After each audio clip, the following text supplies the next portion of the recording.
Hello, David, mate. I'm recording. How are you doing? I'm doing well, yeah. I bet you are. This is Well, your time. This is your time. so they tell me. Yeah. How long It's- are we gonna do, mate? oh, I don't know. Whatever. What can you do? Half an hour? Bit, whatever. I don't know. Bit No, more. I don't know. Whatever you want. no, we can do an hour. We can do an hour. What a joy. I got Yeah. David like you for an hour with us, ladies and gentlemen. We're blooming honoured. I've been meaning to speak to you for ages. The years just roll by, David. I know it does, yes. A time that doesn't exist is getting faster, it seems to me. Absolutely. Well, you're looking very well, I gotta say. Yeah, I feel good. You Yeah. look great, mate. I've got a slight I got a slight soften my appearance on my Zoom button here because I'm not getting any younger. So I thought I'd hit but I'm only joking. But David, it's great to see you, honest to God, and welcome back. The last time I saw you, of course, was in the London lockdowns. That's a long, long time ago. The London March lockdowns. Oh When I God, that yes. when I got banned, that was a long time ago now, and a lot has changed since then. But we're still the choking hands of the system are still doing their grisly job of choking people and waking them up all at the same time. It's a very interesting time, David. There's so much I want to speak to you about, but government's still a sickness. It's like excruciating. I just want to start with this. Look, sorry, everybody. It's excruciating for people, David. I've had someone in my gallery just this morning going to the food bank and really struggling. Most people are struggling. This bloody system has turned people into beggars and prostitutes, as you've been talking about for a long time.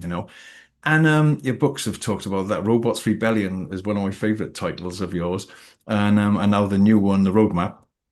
But it pains me, David. I'm in pain at people's pain. It's almost like we've taken the Bodhisattvic vow where sort of we won't move on till everyone moves on. And I know you've done so much work over the years, David. Thank you so much for what you're doing. I know I do go on about this a bit too much, but I saw you nearly 40 years ago in Bath, for God's sake. Um, Right. you know what I mean? There was no one there. David Icke, you're still on Wikipedia as the conspiracy sort of theorist, but not anymore, everybody. David, man, you've done so much. Thank you for being you, and thank you for everything. And I don't know where to start with you. I won't gob off because I kept going. I get carried away. I'll have a chat when we go after. I'll say a few words, but well, it's all coming out, isn't it? The amnesia is lifting, the chloroform is rising. And people are really getting it at last. The Epstein, the Gaza, the this, the Iran, the Trump, the. And one thing I want to say, sorry, David, before I unleash you on the public here, people are still coming in my gallery, people, and saying he's playing 5D chess. Yeah, he's taking down the deep state. He's tricking them. It's like he's going to take down London. The David, what? Even Alex at last, Alex Jones, I love him dearly. He's done amazing stuff. But at last, even Alex is saying, that's enough. He's a nut job, you know. Well, when he came on the scene, Trump in 2016 on the political scene for a long time, and bailed out by the Rothschilds when he went under to the tune of billions. Um, when he came on the political scene in 2016, I called him out immediately as a fraud and not the man that he claimed to be. But you see, if you can persuade people that they have no power individually or collectively, then they go in search of a savior. And, I think that um, the more that I have gone deeper and deeper into this, the more blatant it is that religion is the very foundation of human control. And I don't just mean religion in terms of temples and churches and mosques and synagogues. For me, religion is a mentality, and it works the same, whether it's Christianity or Hinduism or Judaism or Islam. It works just as well with Orthodox science, because Orthodox science is a religion. And so if you look at the dynamics, the mathematics of how a few have always controlled the world, and through what we know as history anyway, a lot to be questioned about that, the few have always controlled the many. Now, why is that? Because mathematically it should be impossible. It's not, because of the way the few orchestrate society, and crucially, the very foundation of everything, they manipulate humanity's perception of both reality and self-identity. So if you're looking at a vast number of people, and you are a relative few in the full knowledge of what you're doing, then somehow you've got to break up the many. So first of all, you need people to have rigid, unquestioned belief systems. Whether it's a religion, whether it's a cultural belief system, whether it's a political belief system, left and right, you need them to have a belief system that is largely, in terms of religion, not at all often unquestioned and rigid. Because then what you're getting the population to do that you're targeting is you're getting them to put a prison cell over their minds. A prison cell that says, this is my belief system, and I'm not going beyond it and exploring other possibilities to explain reality, to explain the world, to explain the nature of self. I'm not going there, because if I do go there, then I'm leaving my religion, my belief system, whatever it is. So if you look at bricks and mortar religion, as my father called it, then you can't go beyond your story, and each religion has its own story, into other areas of exploration and possibility, because if you do, you're called a blasphemer. You are blaspheming God, especially if you have the nerve, the audacity to think of yourself as an expression of what people call God. Call God, I emphasize. And then you have Orthodox science. Now, Orthodox science is supposed to be against religion. It's supposed to be sort of anti-religion, but it works in exactly the same way, because it's the same mentality. So you have an Orthodox science belief system, and that puts the prison cell over your mind. And if you go beyond it and start exploring other possibilities beyond that in Orthodox science, then you are a pseudoscientist, or you're dabbling in the paranormal. And paranormal is a very interesting word, a very interesting term. It means anything that Orthodox science can't explain, but it's blatantly happening.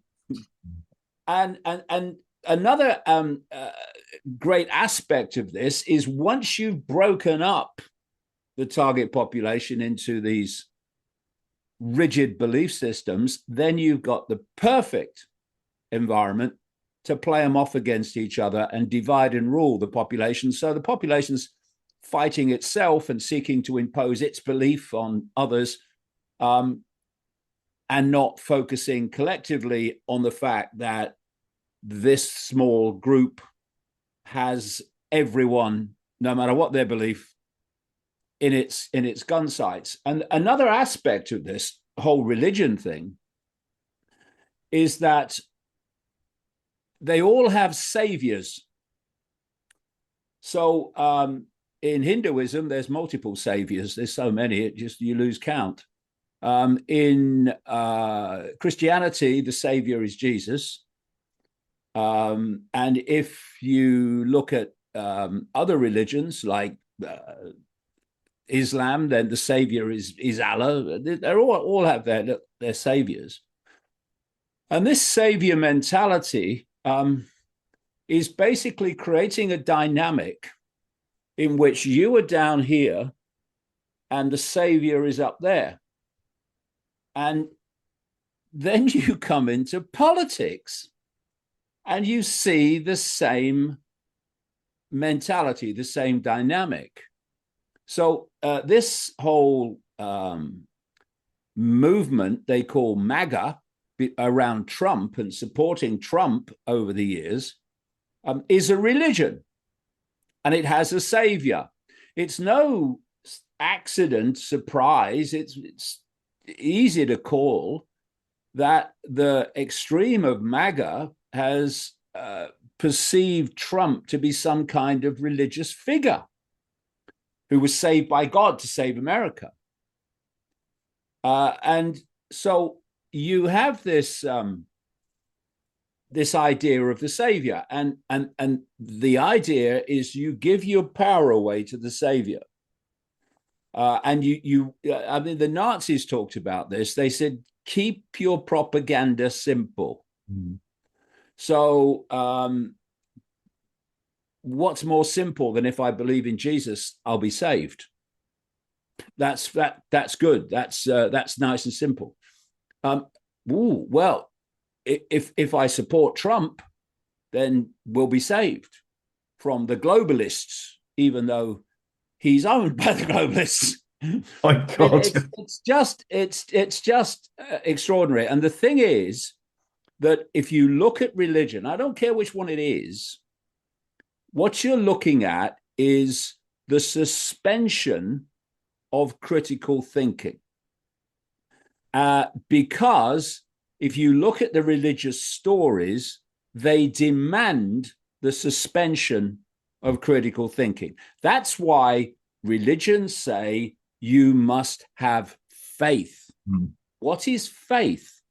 It's the belief in something without the evidence to support the belief. That's what it is. Now, you can, once you get into that mentality, then you can apply that to politics.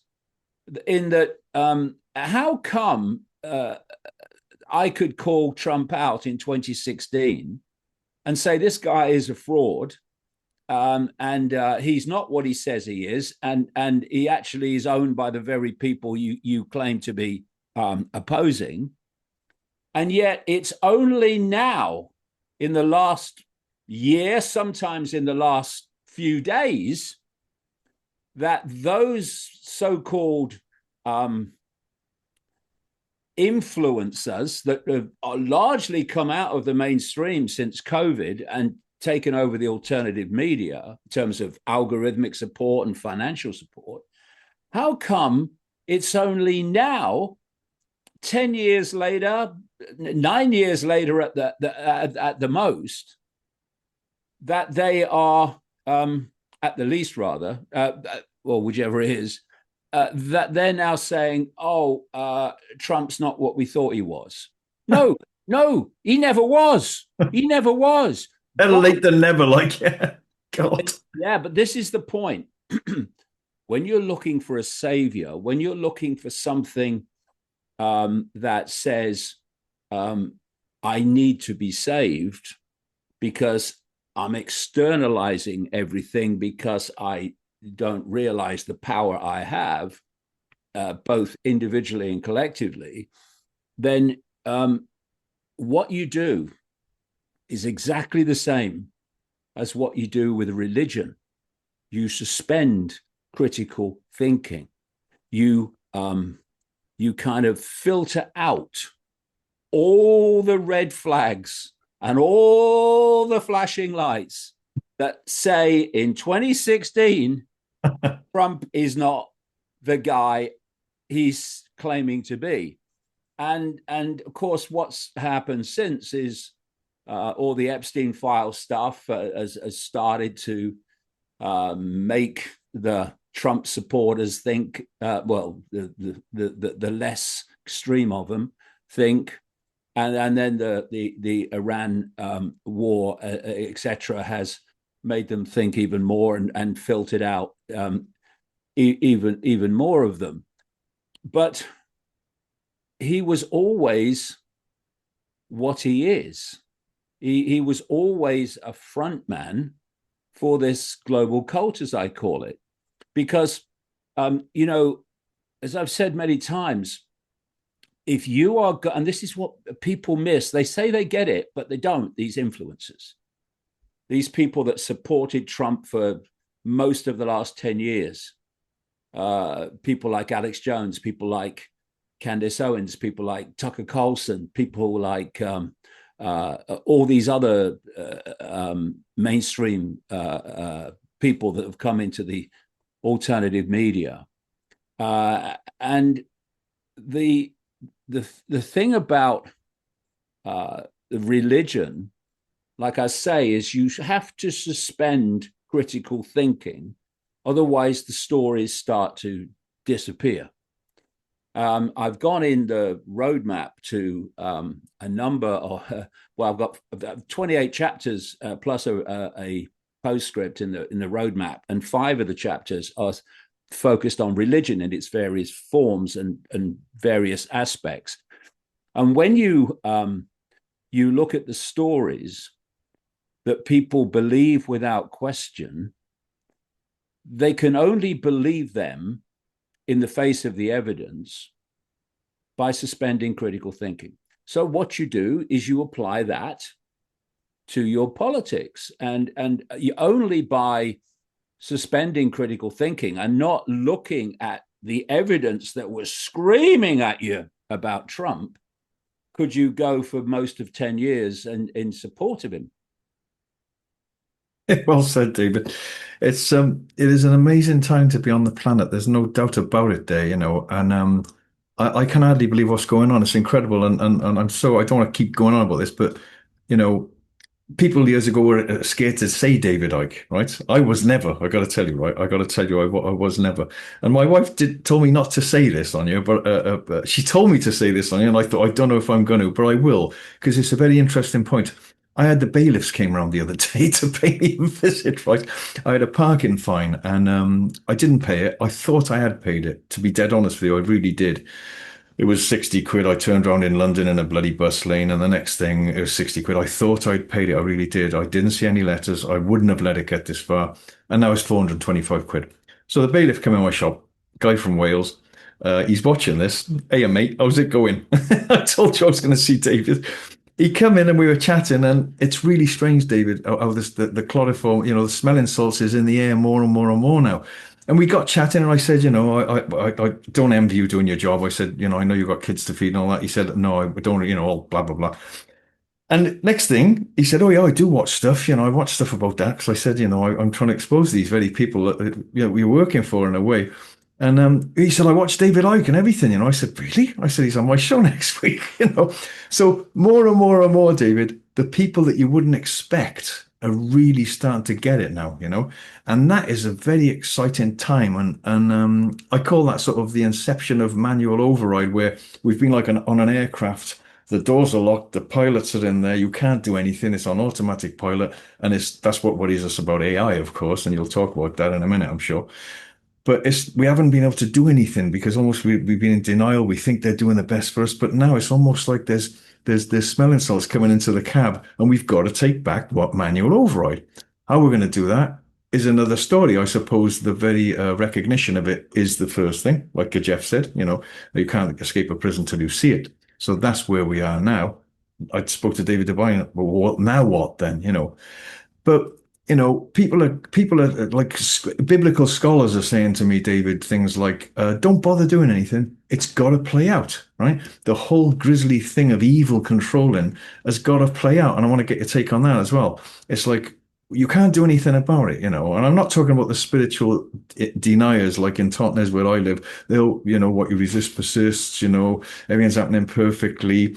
If you focus on something, David, something bad, it gives it energy, right? There's a good one for you, right?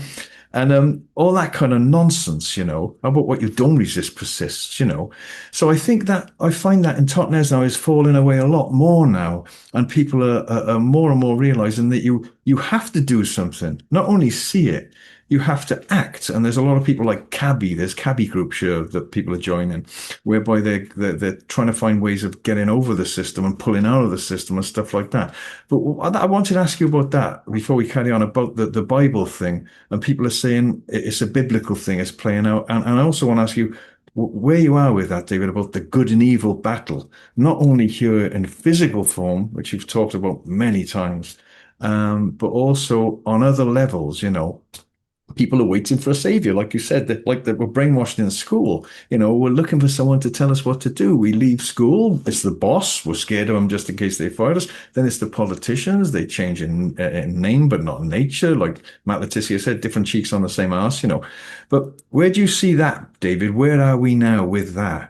With that evil and good and evil thing, because sorry to carry on, guys, but one thing is very important to say that generally the people in control are ethically compromised. They don't care what they do and how many people they kill, clearly, as long as they get their goals of short-term greed, profit, power, and debt and slavery. But the people of goodwill, David, are generally have got a cut-off point where they won't go and blow these people's brains out and do terrible things to try and stop evil. So sorry to go on a bit about it there, David, but where are we with that? We're at a crossroads, Well, clearly. to answer that question, I'm going to have to talk for a while. Go on then. Because there's a lot of dots to connect that I've been doing for the last 36 years. In terms of the Bible, okay, I've described, and it's got me a lot of stick on X, but of course, the thing is about X is it's not real life. It's basically a cesspit. There are some nice people and good people and intelligent people on X, but there's extraordinary numbers of people who are they're basically minds. Their minds have a padlock on them. They're the very people that I'm talking about in terms of putting this prison cell over their minds. And when you meet people in the street, I get stopped often by people in the street and cafes and stuff. You find a completely different human being to the ones that you massively, overwhelmingly maybe, but certainly massively find on X.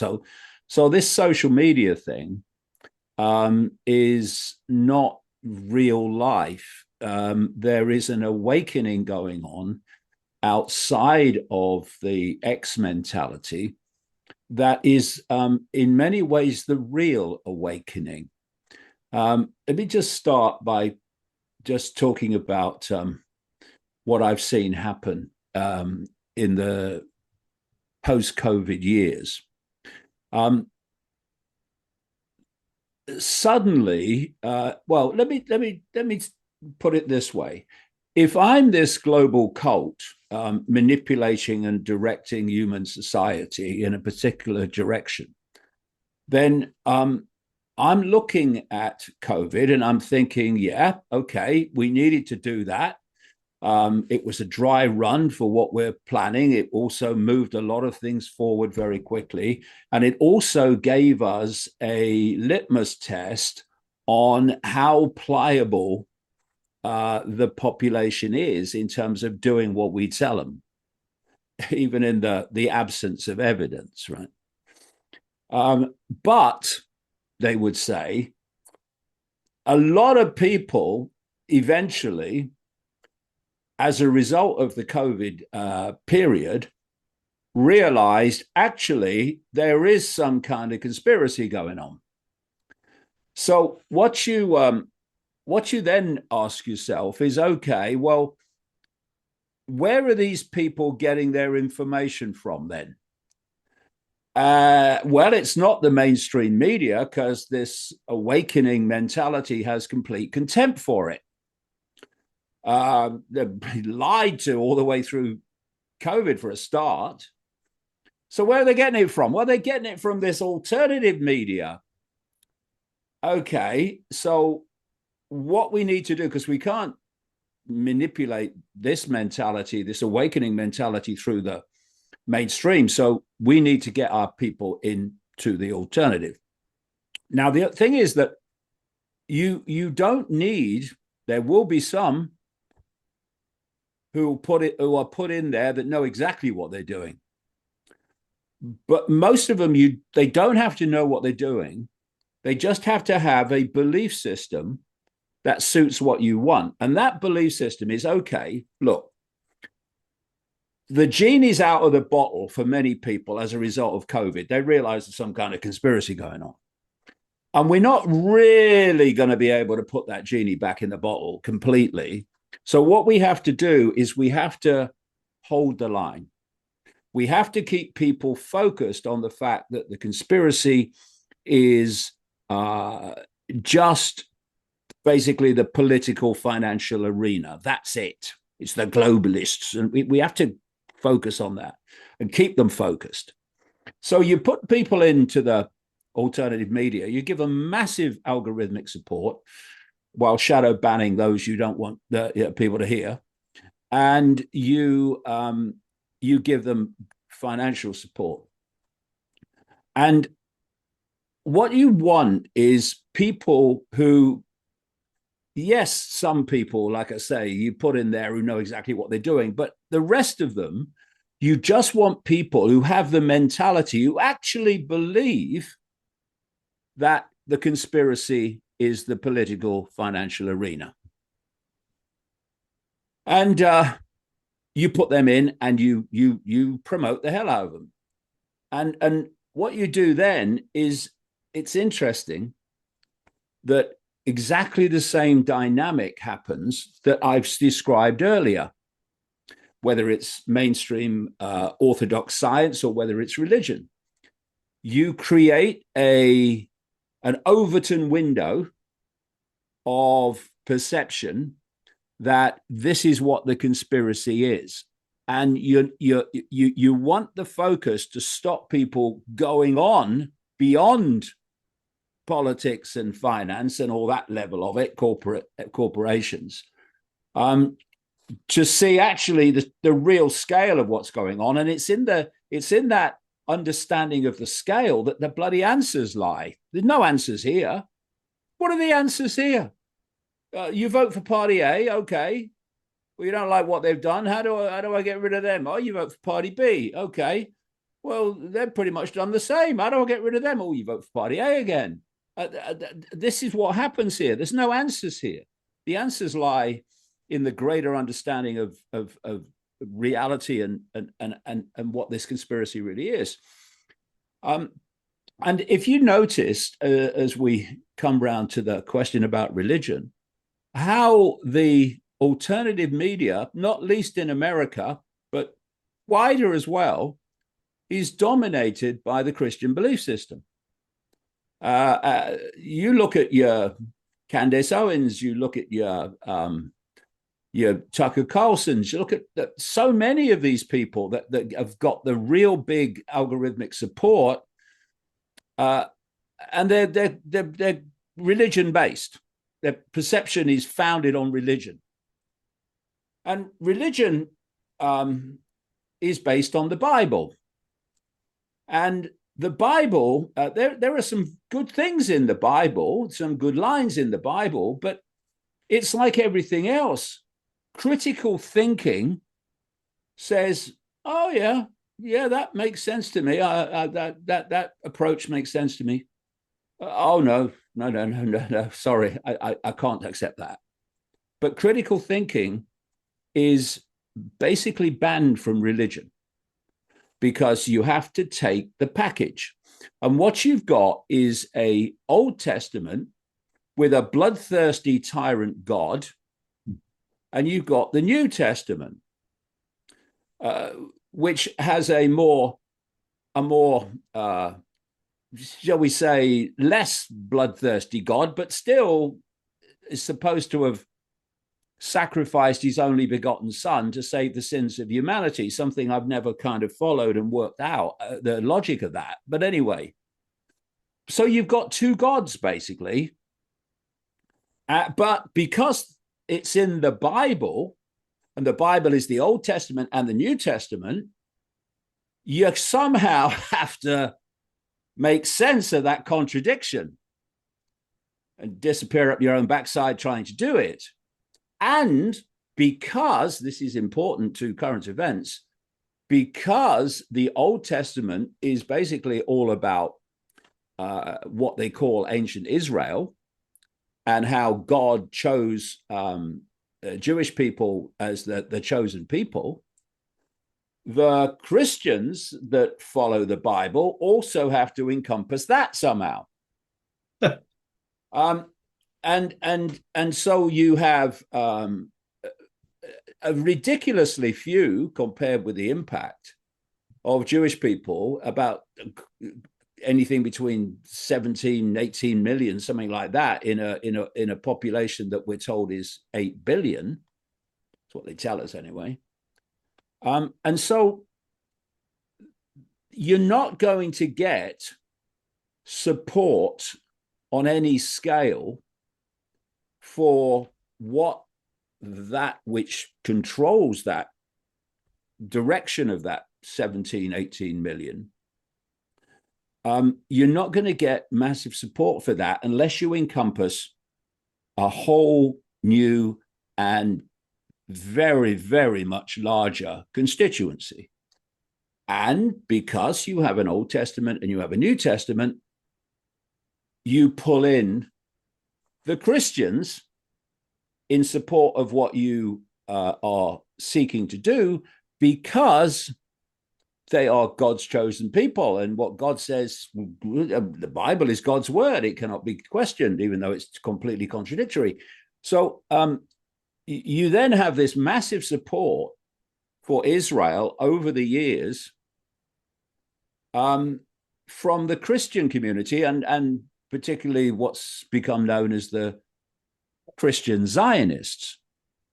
And what I've been saying in the books now for such a long time is part of that that perceptual lasso of the Christian mindset as well as the Jewish mindset. They're victims of their leadership, much of which is not actually Jewish, ironically. Yeah, that's a whole nother thing that you've explained very well. Another story. God. What you do is you've got your Old Testament, and you've got the book of Revelation at the end of the New Testament. And what you want to do to scam the Christian belief system is to make events happen that appear to be the prophecies of the Old Testament coming to fruition, happening. And you sell this as God is making this happen. God is fulfilling God's prophecy. But what you're doing, humans, is making it happen. So part of the prophecy they go on is that the Alaska Mosque on what Jews and Christians call Temple Mount Jerusalem has to go to be replaced by the third, basically Solomon's temple. And that happens when the Messiah is coming. And that's another thing. There's a Jewish Messiah and there's the Jesus Messiah.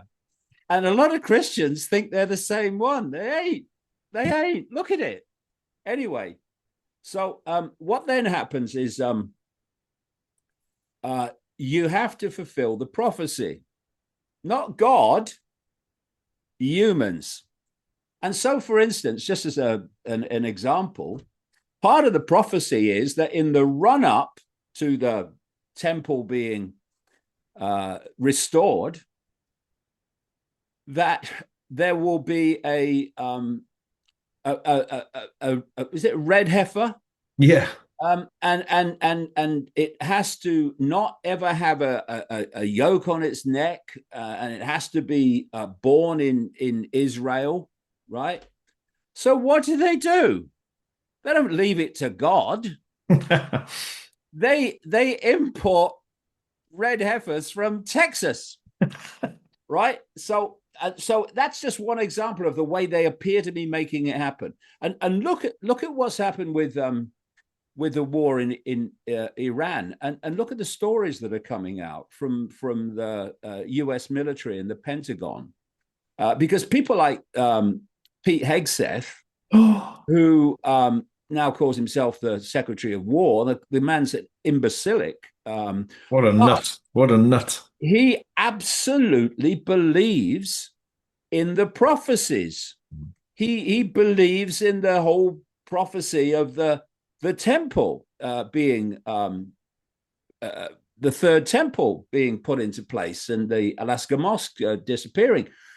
And of course, once upon a time, if someone had suggested that people have gone, you're having a laugh, mate. Can you imagine the bloody bloodbath that would happen in Israel if you tried to do that to the mosque? Oh, really? Have you seen Gaza? Have you seen the West Bank? It suddenly becomes feasible in terms of control by the Israeli authorities and the IDF and Mossad and all the rest of it. So you are appearing to make something happen, and you've got someone in the Pentagon, Hegseth, who believes it all and wants to make it happen. And you've seen these stories coming out of the Pentagon while the war with Iran has been going on, where they're talking about it in biblical terms, that this war with Iran is part of the God's prophecies, and it's unbelievable. It's what did they say? They say it's a quote from Voltaire, whoever it came from, it doesn't matter. It's a great quote about that if you can make people believe absurdities, they'll commit atrocities, and that is absolutely clearly true if you look through history. So this whole unfolding of the Bible, it's God's prophecy, yeah, and something else. You don't only get support for what you're doing as a result of people believing it's God, you also get people, and you've mentioned this already, who become inert and think they don't have to do anything because God's making it happen. And so you sit there and you're like the frog in the saucepan, getting hotter and hotter until it boils. And when it boils, you go, oh my God, what's happening? Well, what's happening is exactly what you were manipulated to allow to happen by sitting there thinking God was doing it. So what I'm saying in the roadmap is this, and I am going to have to talk for a little while to connect these dots. Oh, for it. It's great. Yeah. So the question is, what is this God that they are worshipping? Right. Well, what I'm saying, and increasingly mainstream scientists in ever greater numbers are saying, but I was saying it back at the turn of the millennium, is that we are living in a fake reality, a simulated reality, a matrix reality, a very much matrix type reality. And that it's a trap. It's a trap which is based on a simple energetic equation, if you like, that your perceptions dictate your frequency. So you uh, this is mainstream science. Every time we think and every time we feel emotion, which is constantly, we're generating a frequency. It's what people call vibes. The amount or the frequency band that people can see, visible light, as scientists call it, is so tiny, it's laughable. We're basically blind. We're only seeing the tiniest band of frequency. And everything outside that frequency, we cannot see. So I'm sitting here, and infinity, all that exists, is in the space that I'm sitting in. But my biological computer, as I call it, will only decode a tiny band of frequency into a visual reality. And you know, these frequencies we give off, we call vibes. Oh, I've got good vibes from him, I've got bad vibes from them. And that's the energy. It's outside of visible light, so we can't see it, but we can feel it. And the totality of that thought and emotional state, which kind of changes as we change, is what I would call the perceptual field or the mind. It's an electromagnetic field. Some people call it the auric field. Now that perceptual field, if it remains only within the frequency field of the matrix, the simulation is in the matrix, and of the matrix, we're getting all of our information from within the matrix. When you realize that we are not the body, we are consciousness. Ultimately, we are an expression of infinite awareness, infinite consciousness. That expansion of self-identity from I am a human, we're not, it's just an experience, very brief. The perception of being subordinate to some God, we have to keep happy. Those mentalities operate within the matrix frequency band. If that's your belief system, you will be in the matrix and of the matrix. Once you realize, hey, that's just an experience, this is just a vehicle, and you start to open your mind and open it by expanding your sense of self-identity. I am consciousness, ultimately all consciousness. If I expand enough, then you start to tap in to awareness, knowing, insight outside of this matrix band of frequency. That's all it is. And suddenly you're tapping in to levels of awareness that can see what you cannot see without that connection. And suddenly you're looking around and you see the world in a completely different way. You're seeing how things connect instead of seeing everything as just individual random dots.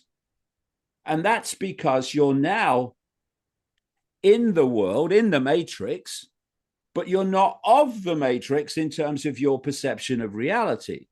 Now, that which created this matrix, which is a non-human force, ultimately as a state of extraordinarily chaotic, schismatic consciousness, it wants to stop that connection because the game's up if it does. So everything is designed to focus your attention on either I'm a human and nothing more, or I am a human, but I'm subordinate to some judgmental God. So then the next question is, what is this God that religion is telling people to worship? Well, if you look at what I'm looking for in my research over the decades are patterns of agreement between belief systems that otherwise would disagree on so much.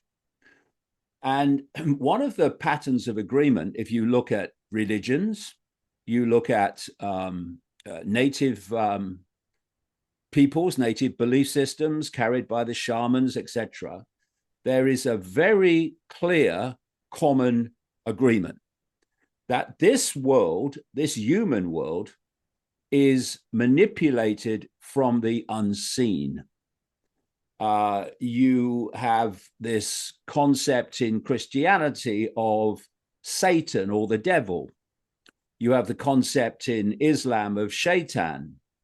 You have the concept in the Gnostic belief system of Yalda Baoth or the demiurge.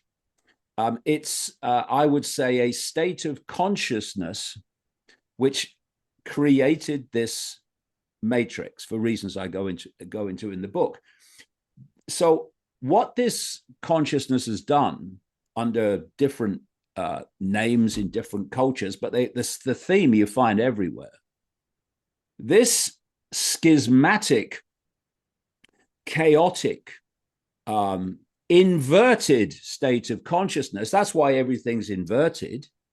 That's why Satanism inverts everything. That's why it inverts the cross. That's why it inverts the pentagram, because this consciousness is basically an inversion. And it's very stupid. It's very clever. But in terms of consciousness and awareness, it's very stupid. If you look at the themes of in different religions and different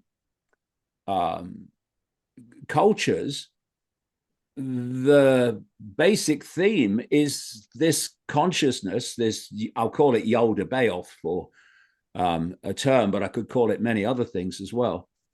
It's the foolish one.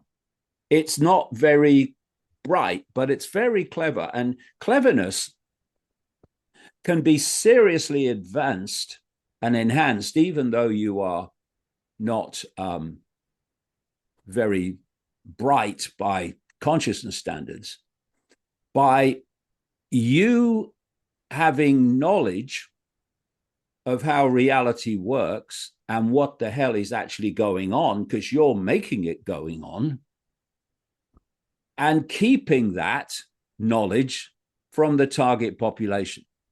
You want the target population in ignorance of what you know, because then, although you may not be, by consciousness standards, terribly bright, sharpest pin in the box, you are in a tremendously powerful position of control by what you know compared with what you allow humans to know.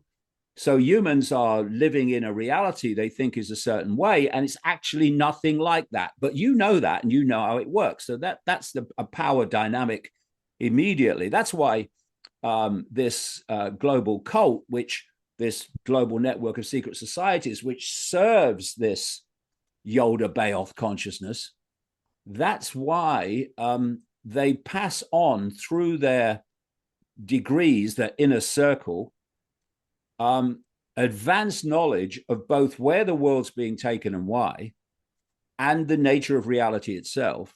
And this same cult has created the sources of communication and information that the target population get. So this cult created the so-called education system, which is a programming system. It created and owns the media. It's infiltrated massively much of the alternative media now, or that which gets all the algorithmic promotion. And so you've got advanced knowledge being passed on through the cult network, and the target population being kept in ignorance of what they know.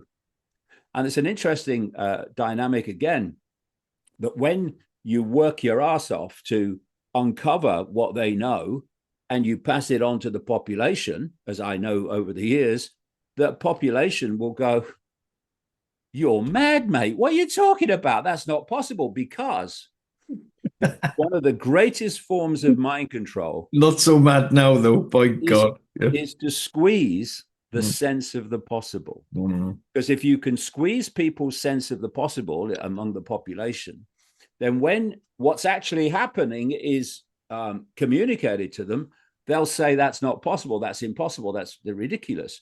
So, I mean, how many people know how reality actually works, even though it can be confirmed? Is because this cult does not want you to know that.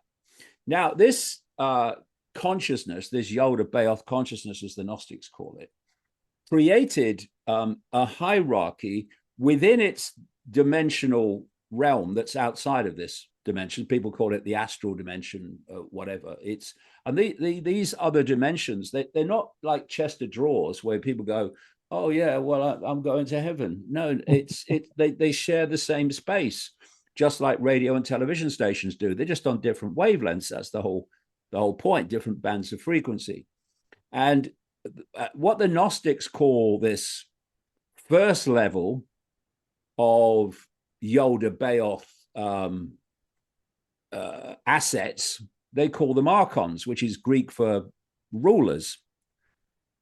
And then this archontic level then oversees this other level within the astral dimension, which takes the form of what people call extraterrestrials, reptilian, greys, and many others. But the point being that this inverted, chaotic state of schismatic consciousness impacts itself, imposes itself, created indeed the mentality of this hierarchy. And this mentality can be summed up in the word psychopath. In fact, you get to that level, you're talking about super psychopaths. And what this psychopathic mentality does not have is the ability for empathy, putting itself in the feelings of those it's affecting. So therefore, it has no emotional consequence for whatever it does. If you have empathy, I call empathy the fail-safe mechanism of human behavior, because if you can put yourself in the feelings of those you're affecting, it limits what you will do. And another thing, of course, in the psychopathic mentality is a deletion of compassion, the inability to feel it. And so this consciousness expresses itself through this archontic level, and it expresses itself through this. Not all of them are like this, but expresses itself through this. They call them extraterrestrials. They're interdimensionals. Actually, they operate in this other dimension, very close to this one, but outside of our band of frequency, and they can come in. And when they come in, they appear out of nowhere, whether it's a craft or an individual entity. And then when they leave our visible light frequency band, they appear to the observer just to have disappeared into nowhere. And so people go, "Oh, you're mad, mate. What do you mean they appeared out of nowhere and appeared to go and disappear?" And not possible, mate. Oh, it is, if you understand how it all kind of works. The point being then, this same Yoda Baoth consciousness comes down into this cult that is manipulating human society and dictating its direction. And therefore, the same mentality prevails. If you look at your Bill Gateses and your Klaus Schwabs and all these people that operate in this cult, and they're only at the gopher level, they're not the real orchestrators. They have this complete lack of empathy and compassion. They're like automatons. I don't think that's an accident either.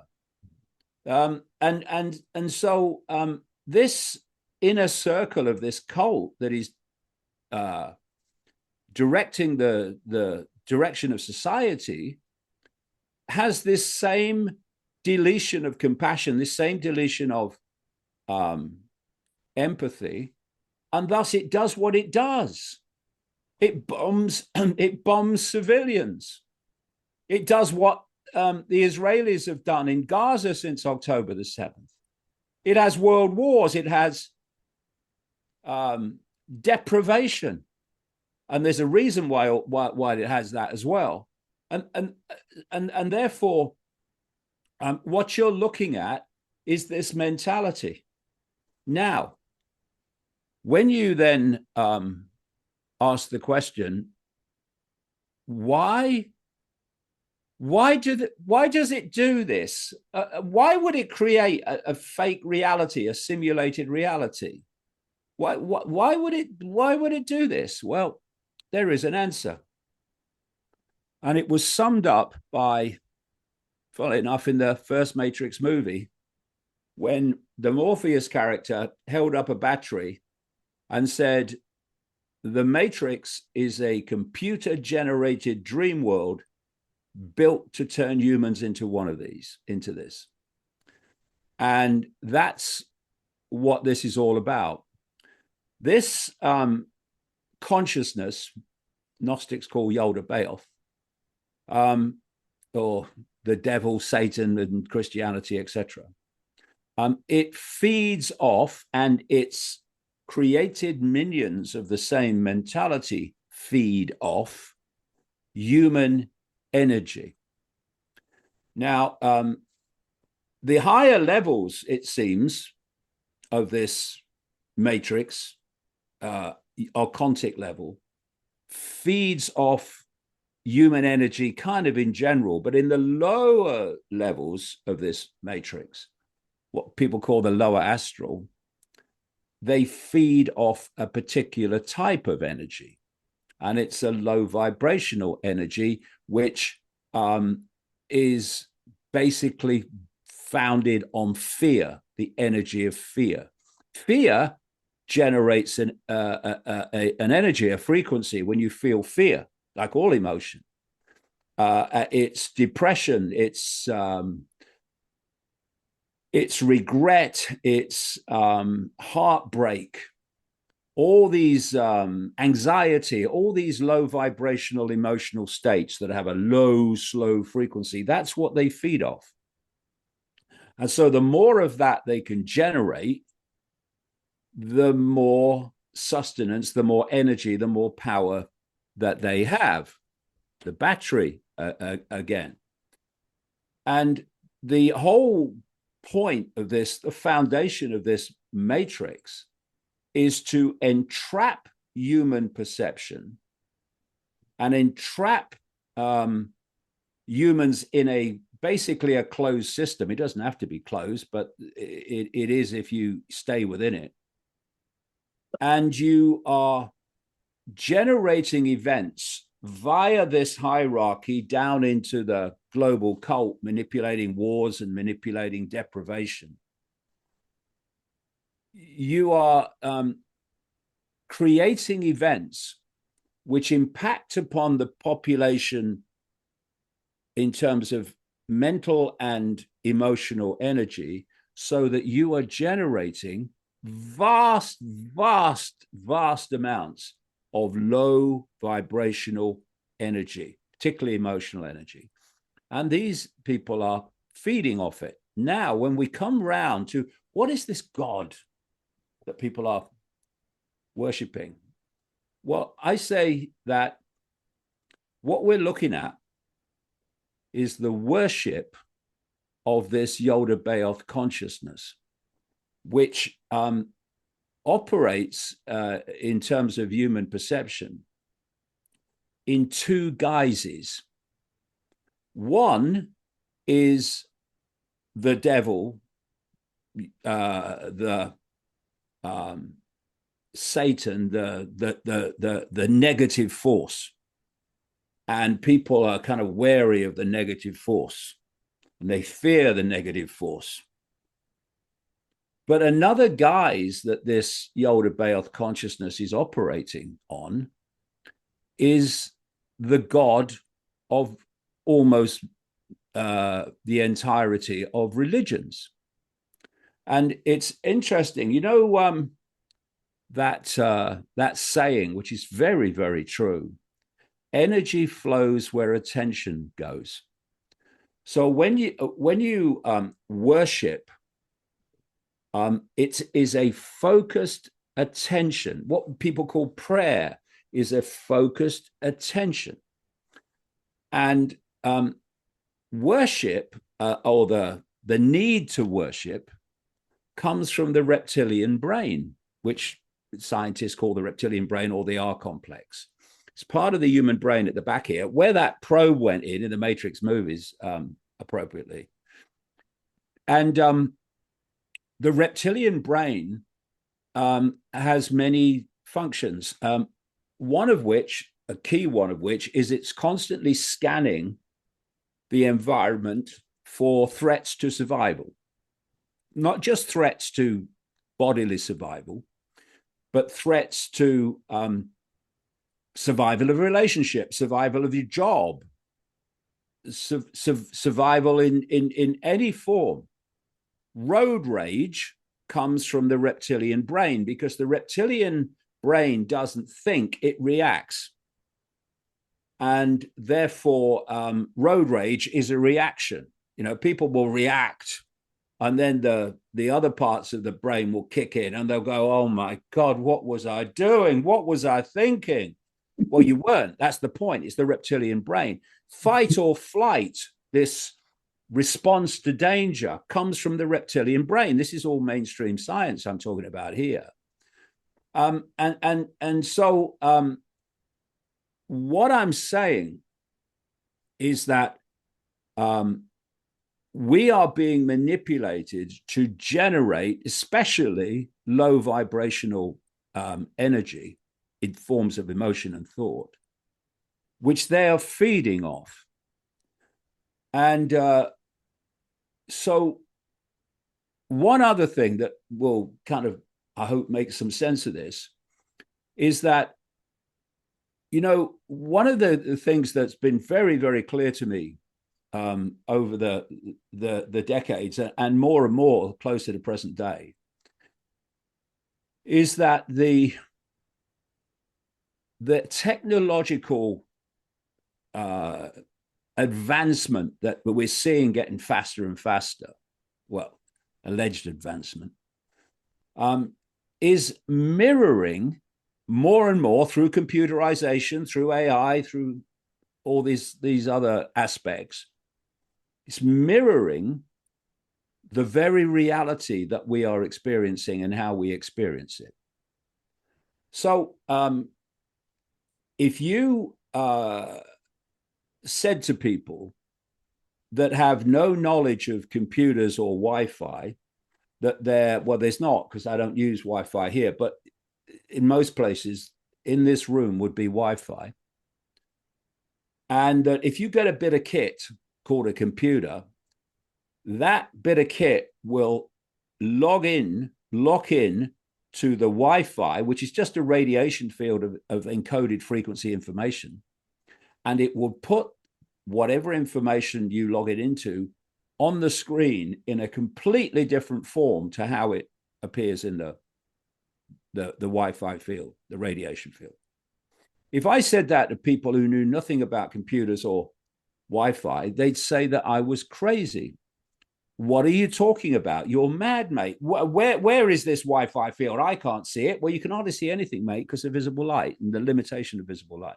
Well, they tried to put, I think Marconi's mates tried to put him in the mental asylum, didn't they? When they said he had a thing where he could bring things through the ether, same thing, Well, that's the thing. That's the thing with mainstream science. Until the evidence is overwhelming, it clings to the wreckage of its own belief system until its knuckles turn white. So the question then becomes, what is this matrix? Well, it's a field or fields of information, encoded information. and we are interacting with it, because what is our computer? It's this. That's why I've been calling it since the 1990s a biological computer. And, people think biological is natural and technological is human made. But how do you know that? How do you know that biological is natural? Unless you have something that is without question natural to compare it with, you have no way of knowing whether biological is natural. And the more that I've researched this cult and its kind of inner circle knowledge, the more it's become obvious that they don't treat the biological as natural. They treat it as a very advanced form of technology. And this human body is a program. It's a like a software program, just like the computer. And we're interacting with the matrix, and this biological computer is decoding the matrix into what we perceive to be the reality that we're experiencing. So people might think that is fantastic and that's just ridiculous and just far out. But hold on. When's the last time anyone remembers breathing? Only when they were out of breath. And second by second, fantastic adjustments and tweaks are happening in response to the environment and what's going on in the body within the biological computer. You go into a cold room, the body will compensate. You go into a hot room, the body will compensate immediately, like a computer, because that's what it is, in effect, a biological computer. But what I'm saying, and I've indicated this already with the reptilian brain, and there's so much more than that, there's also psychological programs running through the biological computer. And these are basically the base instincts and perceptions of reality of what we call humans. They're running through this program. One of the things that have really kind of hit me over the years before I started getting banned from loads of countries is when I was traveling around the world. You're still banned, aren't you, from loads of countries? Banned, yeah. God.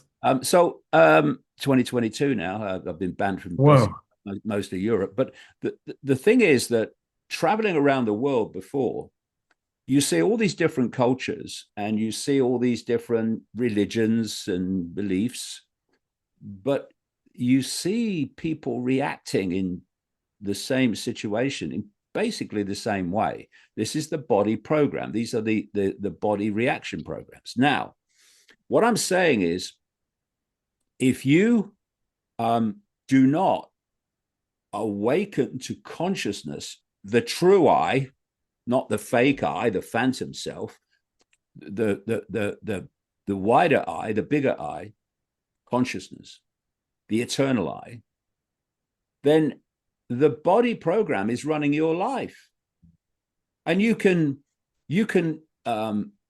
observe it. If you just take a step back in terms of your awareness, you can observe the chatter going on through your head. If I said this to her and she said this to me, and I'm going to say that to her, and then and you know what she did to me, and he did to me as well. 1963, all this chatter's going on. It's like a hell for most people. That's the fricking program, and that which is observing at those times, the program, that's consciousness. That's you, right? The real you, like real you, yeah. But we are obviously get confused between the body program, phantom self, and the consciousness, eternal self, and those that manipulate the matrix want that. So the way that we create this reality or decode this reality, it's done through the biological computer. So the five senses are what lock us in and connect us to this matrix fields. and you look at how the five senses work, and they all work the same. Um, whether it's sight or touch or whatever, the hearing, taste, it's all the same basic sequence.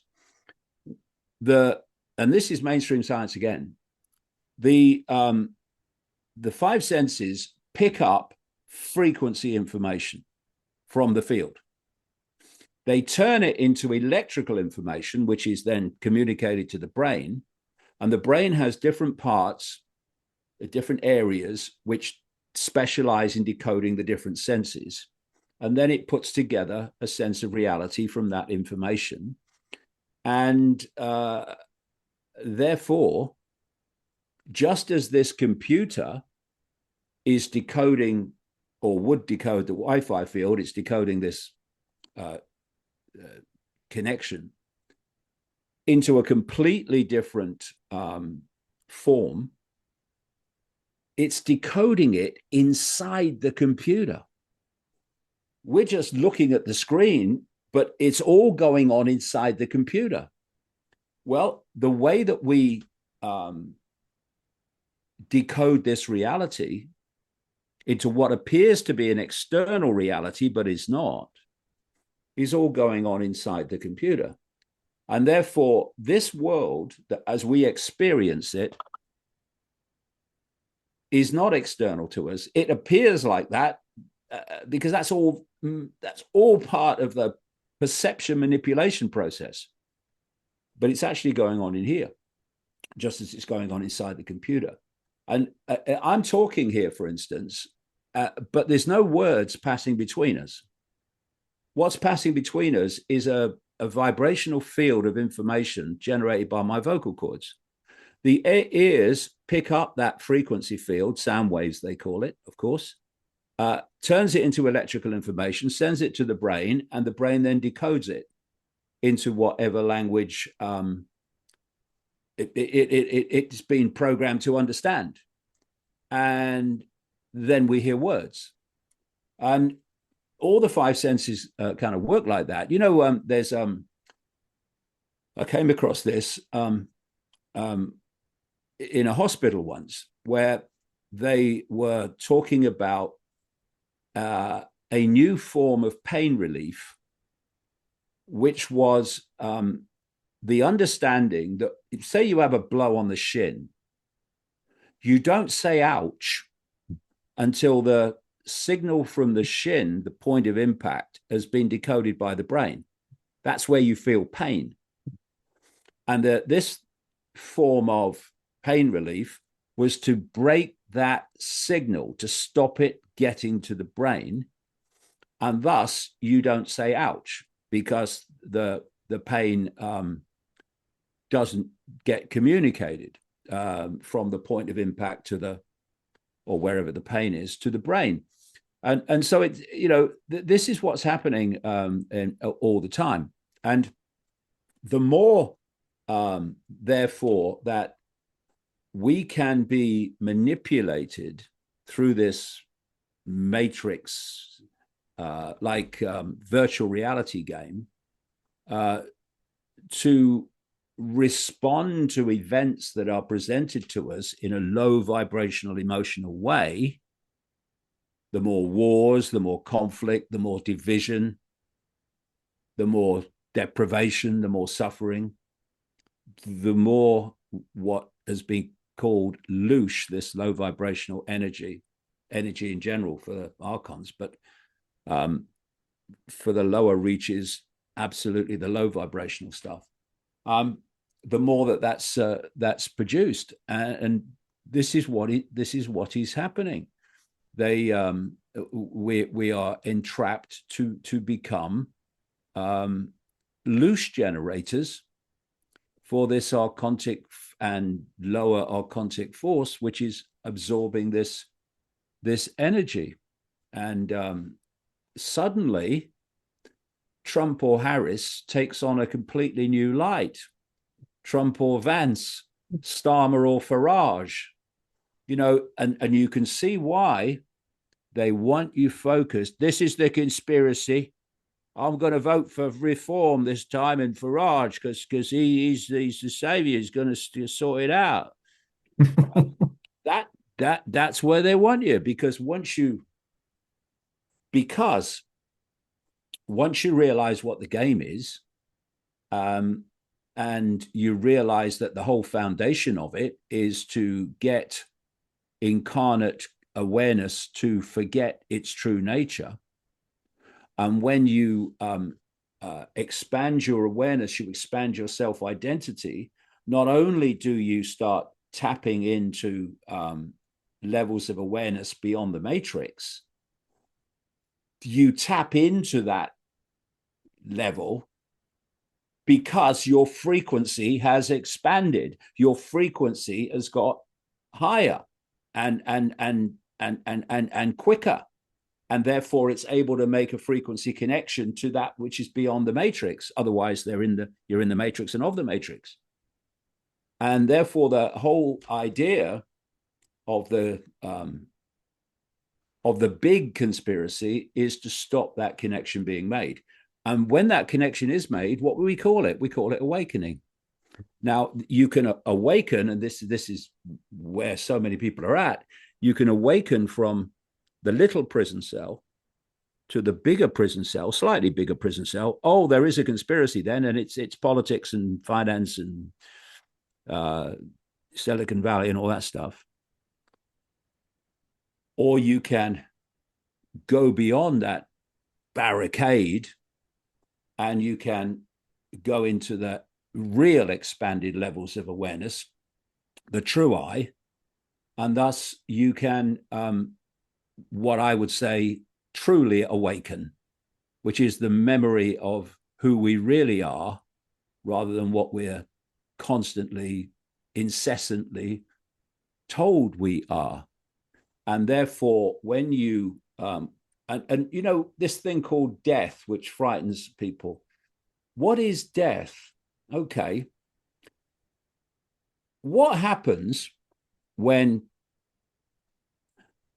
the computer screen goes blank? We say, my computer's just died. Exactly. So what is death? It's when the biological computer, for whatever reason, ceases to function. When it ceases to function, it ceases to decode the matrix and deliver that fake reality to your awareness.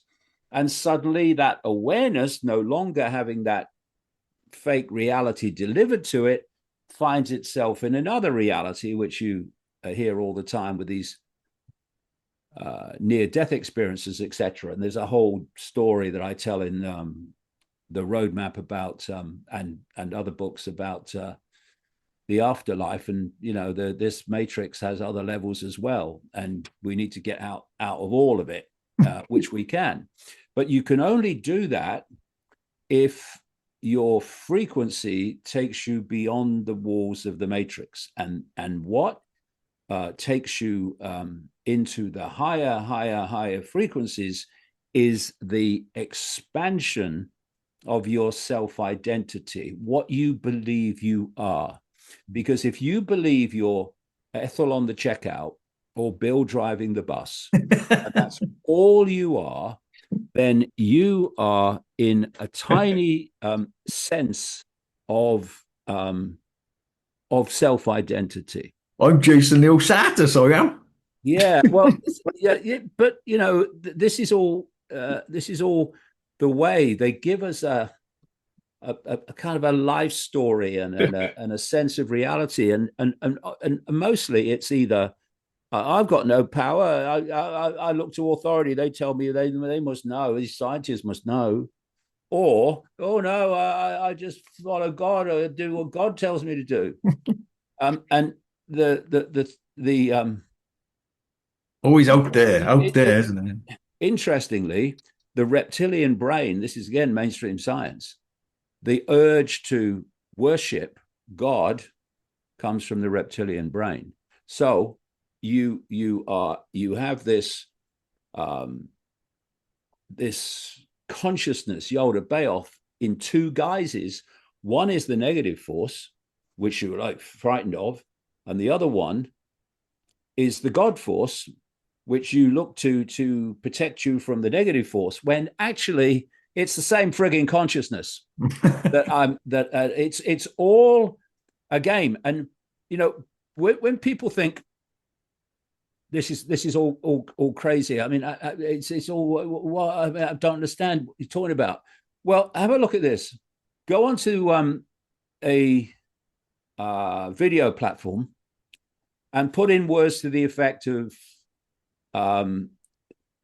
the virtual reality game compilations, and you'll see something that just brings all this home. What you'll see is people in a room, just a normal room as they perceive it, putting a headset on in one of these video games. And immediately they put it on, their sense of reality is completely overwhelmed and becomes something else. They're in a room, they were in a room, the same room they put their headset on in, and now they're screaming, they're running, they're falling over, because what's happened? If you look at these virtual reality games, okay, headset, sight sense, audio, hearing sense, gloves, touch sense, all these things. What are they doing? They're hacking in to the five senses, which then are overridden by the information from the game, and it takes over your sense of reality. Now, you are a consciousness and you enter in the womb as the biological computer is developing. You come out of the womb, and all the way through to when you end up in the cemetery, Mummy, daddy. the biological computer is delivering to you a sense of reality and a perception of reality all the way through. Now, everyone else is basically decoding the same basic sense of reality. There are, of course, differences in emphasis, but the same basic reality. And they're all confirming to each other that this reality is real. But unlike the headset, where you can go, whoa, thank God, it's a game. You can't stop this delivering your sense of reality and your perception of reality, short of this ceasing to function at what we call death. People say to me, "Are you Jason?" They come in my shop. Are you Jason? I said, "Bloody hope not." Yeah, No. it's just a name. And now this is the thing, Jason. You can go through your life and you can kind of, enjoy it and all the rest of it, but all the time you have this constant understanding that what you are having is an experience, actually an illusory experience. It's not you. It's not real. And what that does is take away so much of the impact that the Matrix has upon you, Yeah. because it's not actually what you are experiencing is not actually how it is. It's just how it's being interpreted to you. But you can enjoy your life and you Yeah. can get pleasure out of it. But it's always knowing that what the situation is that you're in. And that knowing, that conscious knowing, stops the matrix impacting upon you in anything like the same way. I'll give you an example. Most of the programming of humans is subconscious programming. The conscious mind is very small part of consciousness. Most of it's subconscious. And it's in the subconscious, they want to plant these perceptions because then they'll filter through to the conscious mind. And the conscious mind thinks, oh, I've just had a thought. Oh, I tell you what, I've just had some intuition.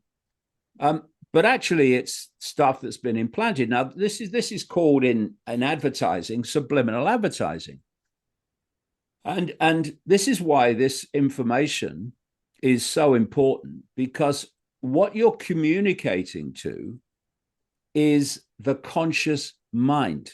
What you're doing is you're taking information from the subconscious level and you're delivering it to the conscious level.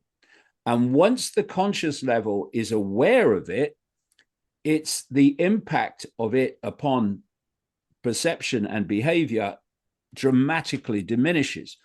Now, over the years, I've used a picture in one or two books, and it's 4 plants, 4 flowers, and there's a subliminal, clear subliminal, when it's pointed out, in this picture. And most people, like 95% of people, don't see it immediately. And then you point it out. And what it is, it's the word made up of the white bits between the flowers. What was the word again, David? You cut out then. Sex. Oh, yeah, I remember that. Yeah, Very clear. The point is, where I'm going with this, is once it's pointed out, every time you see that picture again, right into as long forward as you want to go, the first thing you see when you see that picture is the subliminal. Why? Because it's been taken from the subconscious. It's been the conscious mind has been alerted to it, and now it loses its impact because the conscious mind is aware of it. And this is why this information is so important, because basically what is this cult? It's hidden. What is the subconscious? It's hidden from the conscious mind. So therefore, as you take this information from the hidden and you present it to the conscious mind of the population, suddenly they become so much less affected by this matrix than they were before, and that's why they don't want it. Oh, sorry, may I here? Fever. Yeah, they don't want that out. This is what censorship is all about, and if you notice, again, we come back to what I was speaking about towards the start. Religion tells you that to go beyond its stories into that infinity of possibility is blasphemy. Yeah. And the devil and the occult, that's a word that just means hidden. And hidden knowledge can be used, and it is, to enslave us and to abuse us. But the same knowledge can be used in a different way to set us free. Now, you can only go through the priest. It's the set us free part they don't want us to explore. And orthodox science wants to stop us going into those same areas through pseudoscience or the paranormal. And so it's all there to keep you in the box. And I've always worked on the principle over the last 36 years now of whatever I know or think I know, there's always more to know. That is a fact that cannot be questioned. Really, the more I know, the more I know. My dad used to say to me, "You think you know everything?" I say, "No, I don't think I know bloody anything. What are you talking about?" Yeah. Well, the thing is that what happens when you think I've got it? You stop. You don't go any further because you got it now. Well, none of us have got it. What we're doing is getting it. And the only way you get it is by having an open mind to all possibility. It doesn't mean you believe everything. Mm. Of course not. Like you said about worship, it's bloody great you mentioned that. I love that the worship trap, and the guru trap. I mean, Oh, the guru trap. you It's look up another at these. version of the worship trap. They're often the most bloody horrible assholes you can ever meet when you have a good look at their lives behind the scenes. It's quite disappointing quite often. I never put people on a pedestal anymore because it's always like, oh my God, Yeah, but Gee. the guru trap. I've never been into gurus, or any of it. But it's like I have to. What is said about Christianity? Only through me can you Mm, get to heaven. Well, what is the guru mentality? Only through someone else can I expand my awareness. the revolving door trap. No, Yeah. it's not bloody true. Do you No. know when I started out, um, 36 years ago, 1990, um, I the only people that would give me any kind of platform at all, it weren't much of one, but it was I was glad of it in those days, was what people call the New Age. Yeah. Uh, Yeah. and so I would turn up at some like conferences in America in the 1990s. Um, when What was that, David? I didn't miss that bit. What was they'd put me on in the smallest room at the end of the night, that? and when everyone had gone home, Yeah. what it meant was that during the day I could watch these other people that got the big audiences in those days, and I looked at it and I thought, you're making it sound so bloody complicated. You've got to do this, you've got to do that, you've got to go on a quest and all this stuff. No, for me, it's much simpler than they're telling you. Complexity is there to hide the simple behind it. But so for me, it's just expanding your self identity from I am human to I am um, expanded awareness, consciousness. Ultimately, all consciousness, if I expand my awareness in its totality, not that infinity has a totality, um, then everything changes. It goes beyond your quests. These are all stepping stones. It's like, then you have to do this. I remember someone saying to me, who's like a kind of a guru type figure, they're saying, oh, you're trying to go too fast. I said, no, I'm not going fast enough, mate. What are you talking about? Yeah, you need to scrub the floors in an ashram for 10 years first, David. This is all nonsense. You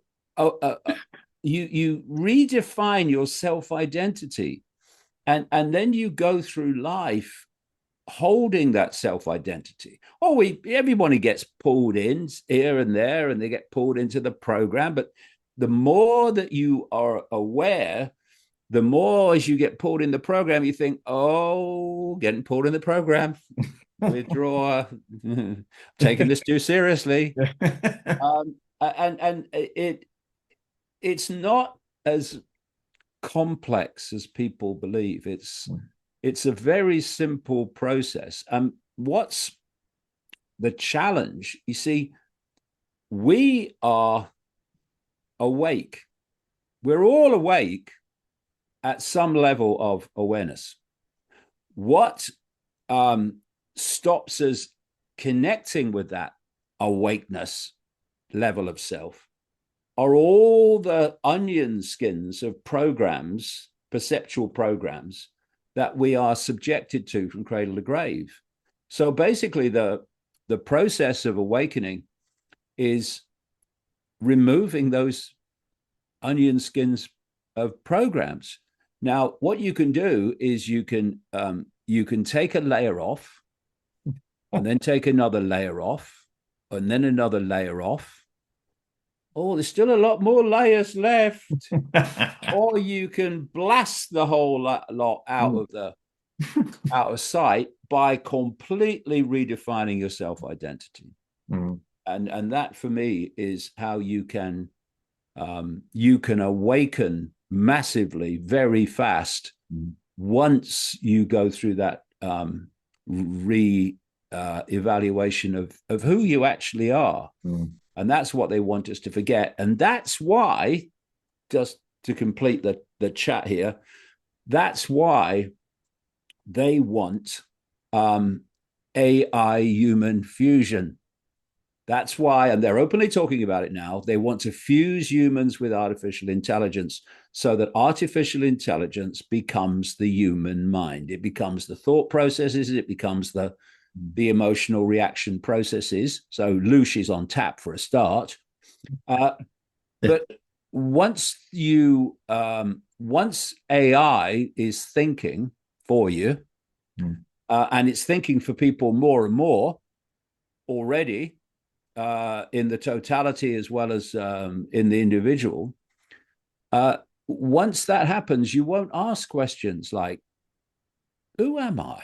What is this place? What am mm. I doing here? How did I get here? Who's running the world? To what end?" That which controls AI is not going to have AI questioning the big questions like that, and Mm. that's what they want.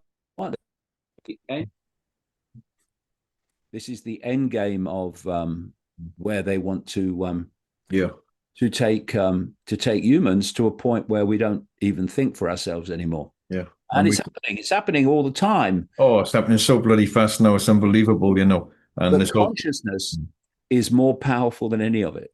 oh, absolutely, yeah, absolutely, This David. is the two stone weakling Mm, mm. and the village idiot compared with consciousness. Yeah, And we have to tap into that yeah, and become that yeah. to access that power and Mm. that perceptual transformation. Absolutely, mate. Absolutely. Well said, David. Before we go, I've kept you too long, I know, but it's been bloody great speaking to you. Honest, it's like I had a little evening with you. It's fantastic, mate.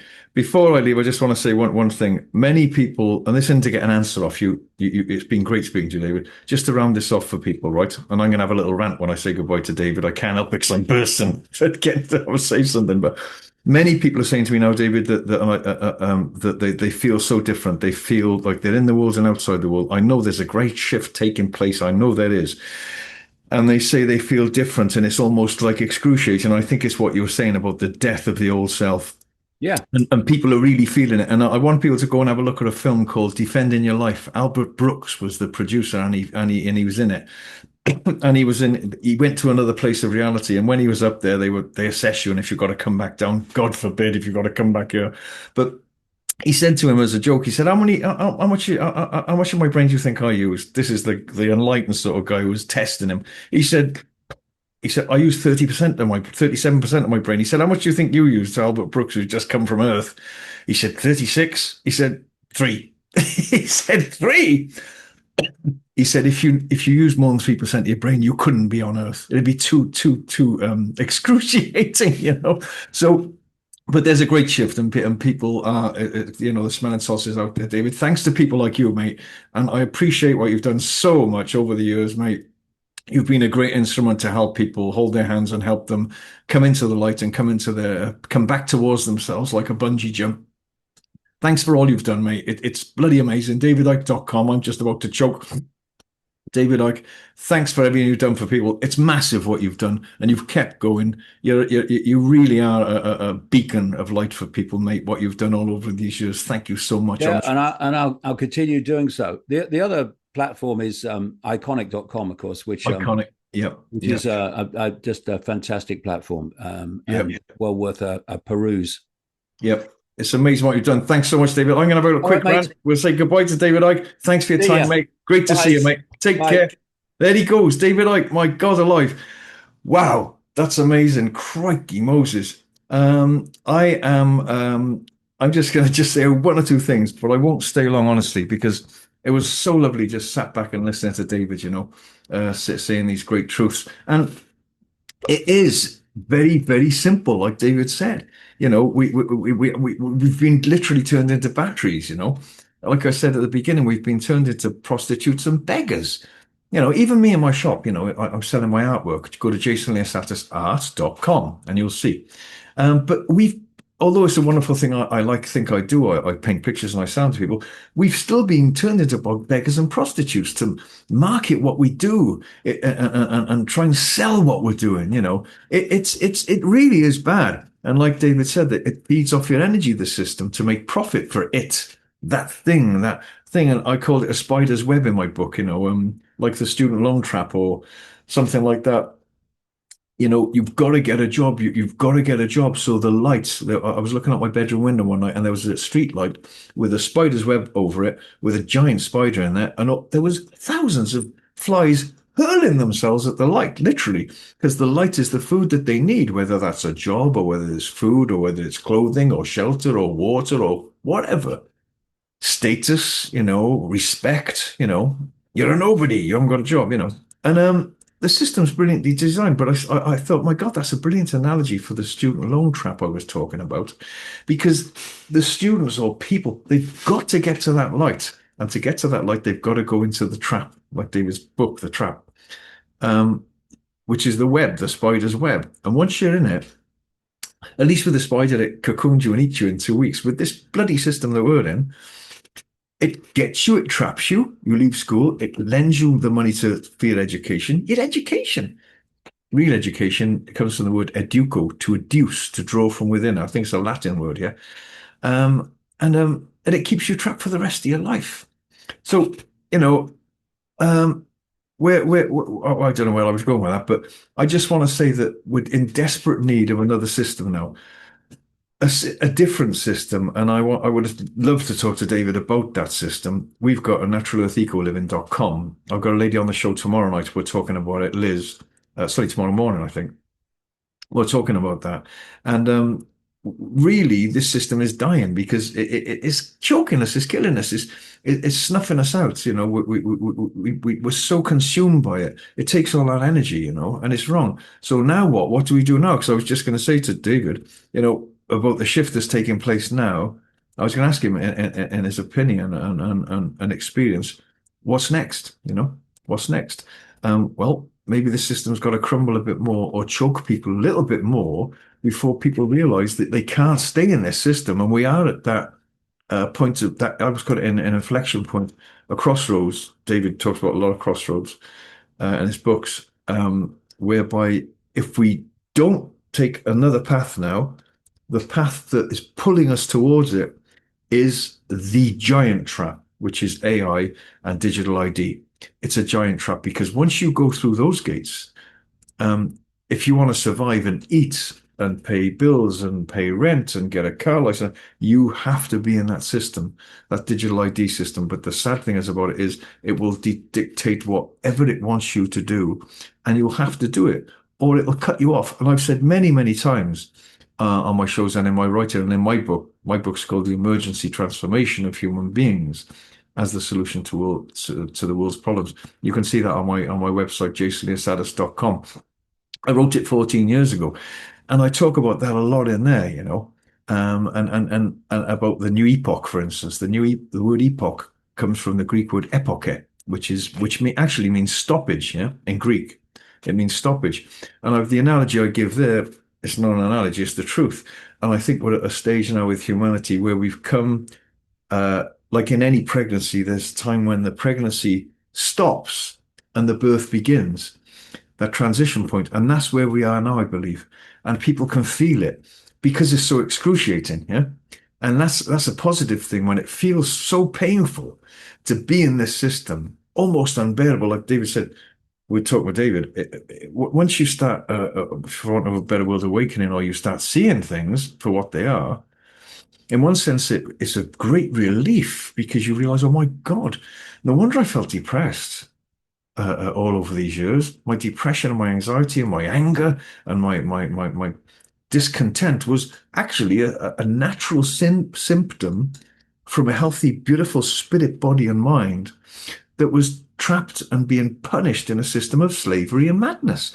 So when people say to me, I feel so depressed, almost suicidal sometimes, some people tell me in my shop, I say, that's almost exactly how you should feel, because that's a natural symptom from living in this slavery, right? But of course, you don't want to stay feeling like that. And that's what in my book, I give plenty of examples and solutions to raising that vibration above that pain and misery, even whilst you're still in the job or the system that you're in to relieve yourself of that. Solutions and to take away the symptoms, which is very important. But anyway, I won't go on too much here, but I just really wanted to say that. And to all the people, we did touch on it with David that they said, oh, well, I don't have to do anything then. If the biblical thing is playing itself out, I don't have to do anything. Everything's happening perfectly. What you resist persists. You don't have to, if you look at negative things, you're making it worse. You're magnifying it. No, no, no.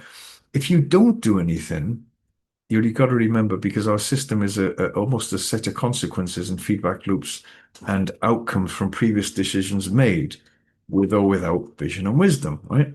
So our current lives and our system is almost like a consequence because it's from what we've done previously. Yeah.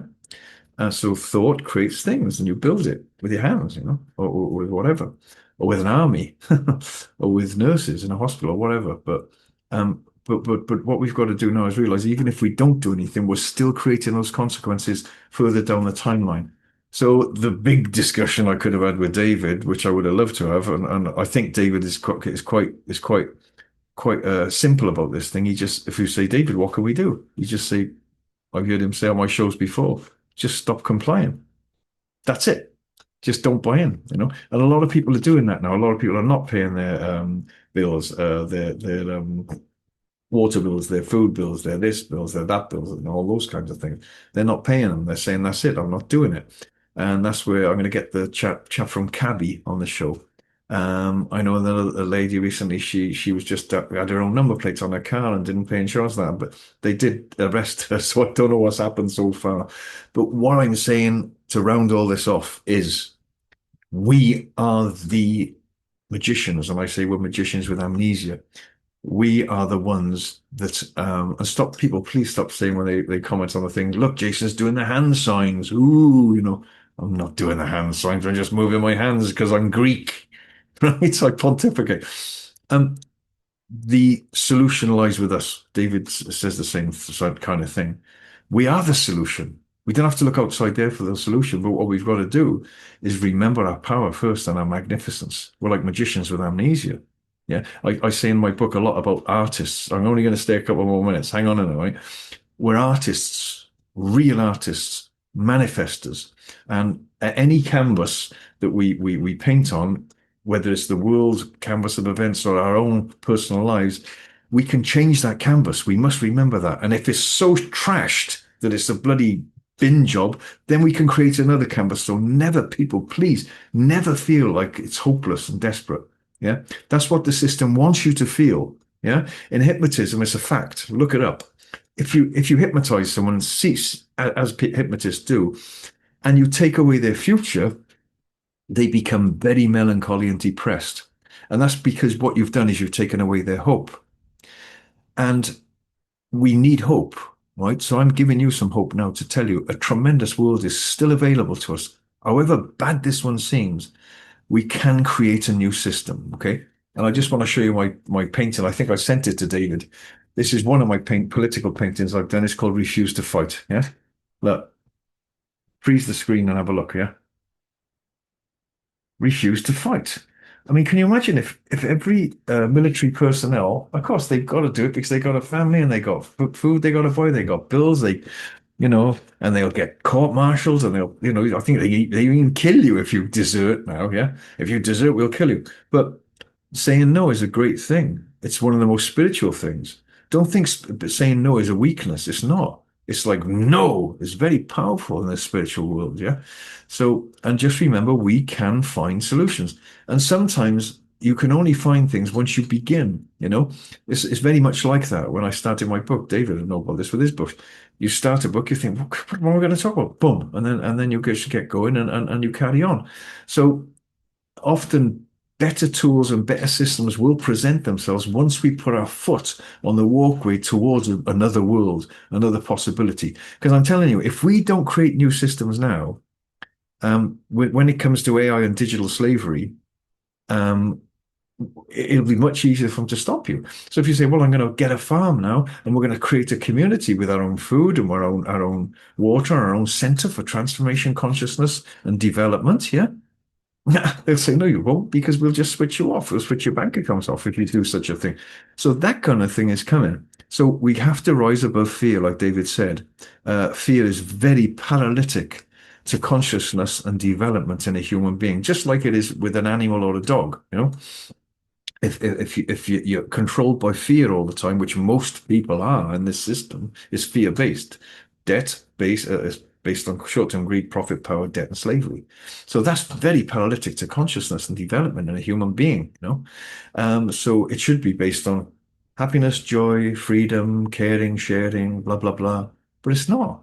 It's based on the opposite of what it should be. And like David was saying, it's like evil. It's awful. Anyway, that's it. I think I'm going to stop there because I'm getting carried away, but only because I wanted David to speak and I didn't want to jump in. Um, uh, what's that there? I was just going to say. Oh yeah, one more thing I want to just say with the digital AI. There's a very good Star Trek episode called The Cage with Dr. Spock and Captain Kirk. A great mentor of mine, Charles Muses, was very friendly with Gene Roddenberry, who was the founder of the original Star Trek series. This one's called The Cage, and Spock and that are put in this plastic sort of room, perspex room, and those guys with the big heads, you know, just looking in, and they don't say anything. They don't even use any words, but they're telepathic, and they can even tell when you're planning something against them. And it was called The Cage. And every time Spock and Kirk used to say anything bad about them or think about trying to get out, there was an invisible collar around their necks, which had choked them, yeah? That is what's coming to us if we don't create new systems. And naturalearthecoliving.com, which I thought with the link will be underneath this show. And I got another lady on this week, Liz, who's talking about another and other people who are trying to create new communities. So out of this, as I said in the beginning, the more the choking hands of slavery are put around our throats, the more we will find another system. Yeah. Okay. So it's often the pain and the excruciating torture of one system that forces us towards finding another system. Yeah. If the water and the food runs out in a village somewhere in the old days in the Amazon or something, they go and they try and find something else. So that's good. All right, we're in a good place. I am very positive, and I've got a lot of hope for humanity. But it's almost like evil's got. I'm not doing the biblical thing here, but it seems to it's showing its true face now. And I've said many times in my shows that I think there will come a time where evil won't even try and hide anymore. With Obama and Clinton and Bush and all those, they were pretending that they were good people when they were bombing and killing people, at least, you know. These lot, Trump, Netanyahu, and their ilk, you know, Witkoff, Kushner, and what's his name? David mentioned him, you know. Um, they don't care. They're just saying, we don't care. We'll bomb them, we'll kill them. Or, and what Trump even said, oh, and we'll bomb them again just for fun. These are the words of psychopaths. And these are the kind of people who need to be quarantined immediately and put into quarantine and locked up until they can either be rehabilitated or maybe they won't be able to do anything else anymore. Apparently, on a much higher level, on a soul level, apparently, there's a time where if souls don't show that they're going to purify themselves and move onward, then they have to get sort of, that's it. You had your chances, that's enough. So I feel that that's where we are now. Evil's shown its real true face. But I'm very positive. I'm very motivated and excited about these next few months and the next year or so, because I truly believe that the more the shackles of digital ID come on us, the more we're going to be forced to try and create new communities independent of government control and slavery. Government in its current form is a sickness. There is no doubt about that. The government that governs the best is the government that governs the least. Yeah. The least the better. And I please go and see my other shows, jasontheosantis.com. I've got Dane Wigington. We're talking a lot about the geoengineering now. The Guardian, George Monbiot, the BBC and the Times.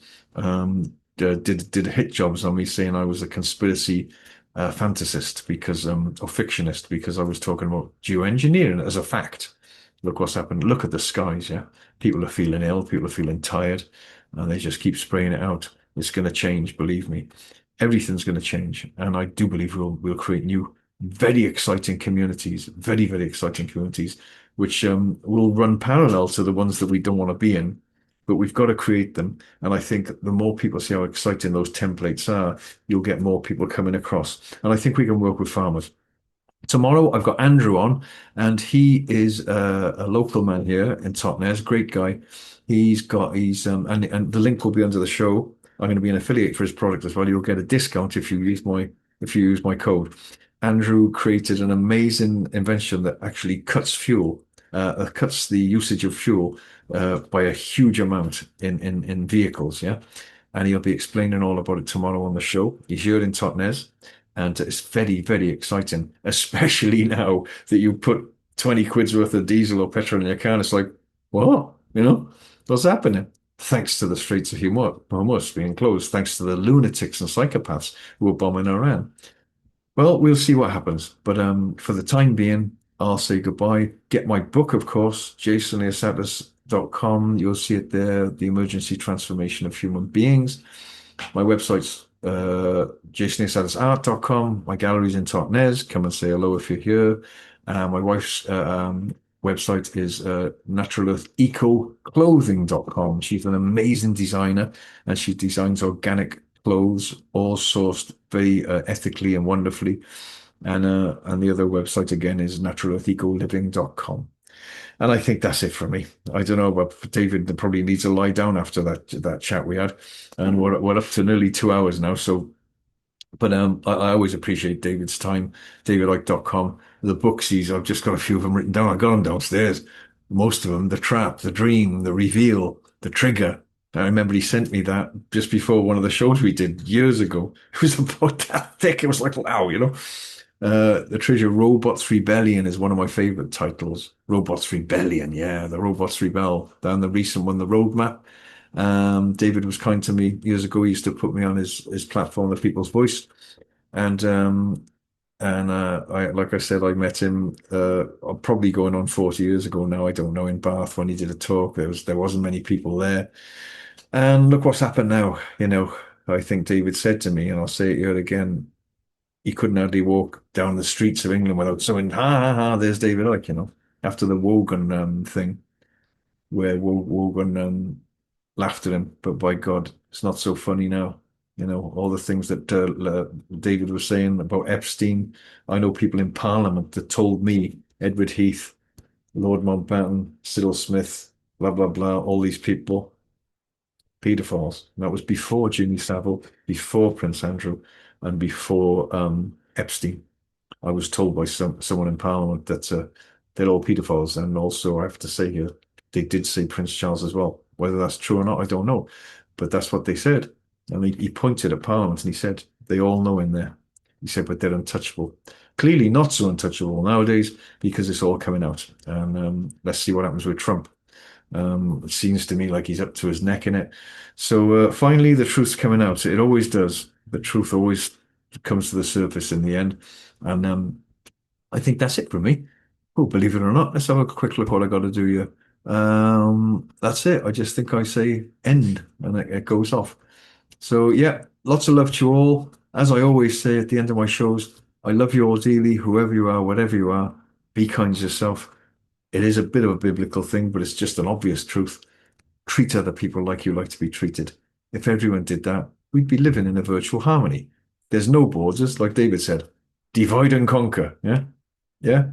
Problem, reaction, solution. It's so easy to control people. If you go up in a hot air balloon, there is no borders from up there. If you had some intelligent being from another realm of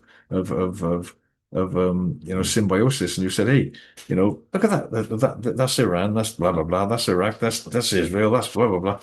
They're fighting them, they're killing them, they're killing them, they funded them. Netanyahu funded them, so he'd kill them, so he'd be able to do that. And not. It's a mental asylum. It really is. It's become normal. It's a global casino, mental asylum. become normal, and it's absolutely mad. Okay. Go to Patreon if you want to support me there. I always need support. Once I was banned off YouTube years ago, I don't know, 50,000 subscribers, which is not a lot.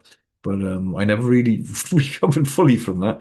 And I don't monetize things as I should do, actually. So if you want to support me on Patreon, go over there and support me on Patreon. I've started another YouTube channel now.